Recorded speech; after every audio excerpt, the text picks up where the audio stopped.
عام طور پر آپ نے یہ سنا ہوگا یا پڑھا ہوگا کہ دیوبند اور صوفیزم ایک دوسرے کے خلاف ہیں، ایک دوسرے کے مخالف کیمپ ہیں۔ ایسا وہ لوگ مانتے ہیں جو یا تو کالج میں پڑھتے ہیں یا پھر جنہوں نے انٹرنیٹ پر اسلام کو دیکھا ہے۔ لیکن اگر میں آپ سے کہوں کہ یہ بات بالکل غلط ہے تو آپ میری بات مان لیجئے۔ آپ کو یہ بات ماننی پڑے گی کیونکہ یہ بات خود شاہ ولی اللہ دہلوی نے لکھی ہے۔ شاہ ولی اللہ دہلوی وہ ہیں جن کے بارے میں خود دیوبند کا ایک فتویٰ موجود ہے، یا دیوبند کی الگ الگ وہاں کے علماء نے کتابیں بھی لکھی ہیں، اور یہ لکھا ہے کہ شاہ ولی اللہ دہلوی ایک طریقے سے ان کے فادر فگر ہیں، ایک طریقے سے ان کے سارے علماء شاہ ولی اللہ دہلوی کی ٹیچنگز کو ہی اس کے تھرو ہی اسلام کو سمجھتے ہیں۔ جی ہاں، شاہ ولی اللہ دہلوی نے صوفیزم کے بارے میں کیا کہا ہے؟ بیسیکلی شاہ ولی اللہ دہلوی نے کہا کہ اسلام اصل میں دو الگ الگ حیثیت پر کام کرتا ہے۔ ایک حیثیت وہ ہے جہاں پر نماز ہے، روزہ ہے، زندگی کو گزر بسر کرنے کے طریقے ہیں، زکوٰۃ ہے، کس طریقے سے آپ کو لوگوں سے ملنا چاہیے، جلنا چاہیے، یہ سب ہے۔ لیکن ایک دوسری حیثیت بھی ہے جو اس کے بعد آتی ہے، وہ ہے انسان کے اندر جو اس کی ایک طریقے سے روح ہے، جو اس کا دل ہے، اس کی جو اس کا ایمان ہے وہ بھی اسلام کا حصہ ہے۔ اور یہ کیونکہ یہ دو چیزیں ہیں، یہ دونوں چیزیں اسلام میں آتی ہیں، اسی لیے دونوں کی حفاظت کرنے کے لیے دو الگ الگ طریقے کی لیڈرشپ کی ضرورت پڑتی ہے۔ ایک طرف اسلام میں وہ لوگ ہوتے ہیں جو آپ مفتی کہہ لیجئے، مولانا کہہ لیجئے،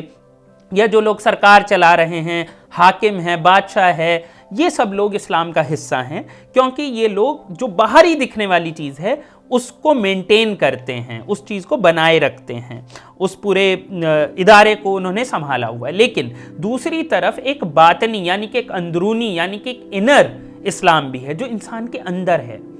اور ان کا کہنا یہ ہے کہ جب انسان ایک اچھا مسلمان ہو جائے گا اور ساری چیزیں ہوں گی تو اس کے اندر کچھ اچھائیاں پیدا ہوں گی جو اس کے اندر پیدا ہوں گی۔ یہاں پر وہ جب عبادت کرے گا تو یہ سوچ کر نہیں کرے گا کہ مجھے جنت ملے اور مجھے دوزخ کا خوف ہو، وہاں پر اسے اللہ سے محبت ہوگی، اور یہ دوسری حیثیت ہے اور یہ پہلے کے بعد آئے گی۔ اور انہوں نے کہا کہ دنیا میں ہمیشہ ایسے لوگ اللہ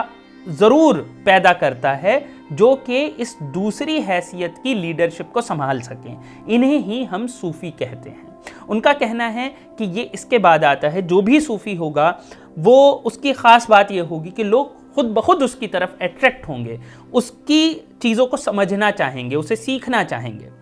انہوں نے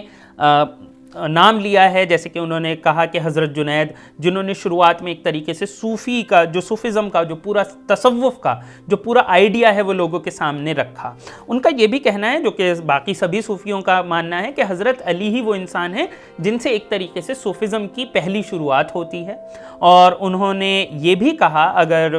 کسی کو تھوڑا شک و شبہ بچتا ہو تو انہوں نے خود اپنے آپ کو یہ کہا کہ میری نسبت جو ہے وہ مداری سلسلے سے، چشتی سلسلے سے، نقشبندی سلسلے سے اور باقی سلسلوں سے رہی ہے۔ اور انہوں نے یہ بھی کہا کہ وہاں کے جو ہمارے بزرگ تھے، ان کی جو روح ہیں، جو ان کی سولز ہیں، جو انہوں نے مجھے وقت پہ ضرورت پر ہمیشہ گائیڈ کیا ہے، میں نے ان سے سیکھا ہے۔ اور یہ سب کچھ شاہ ولی اللہ نے کہا ہے، اور شاہ ولی اللہ نے اس بارے میں اچھے سے لکھا ہے کہ کس طریقے سے یہ جو صوفیزم ہے، اور اس میں انہوں نے یہ بھی کہا، بہت سے لوگ کہتے ہیں کہ کچھ لوگ جو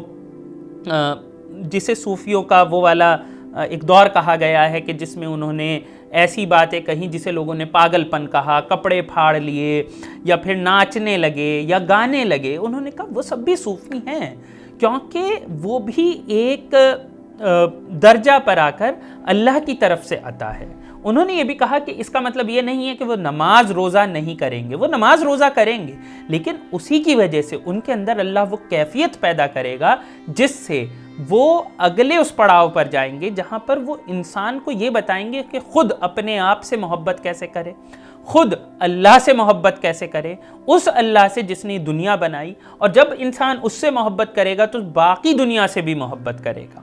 یہ ساری چیزیں جو صوفیزم کی بالکل بیسک ٹیچنگ ہیں، اس کے بارے میں شاہ ولی اللہ نے لکھا ہے۔ اور آپ کو یہ بات جان کر شاید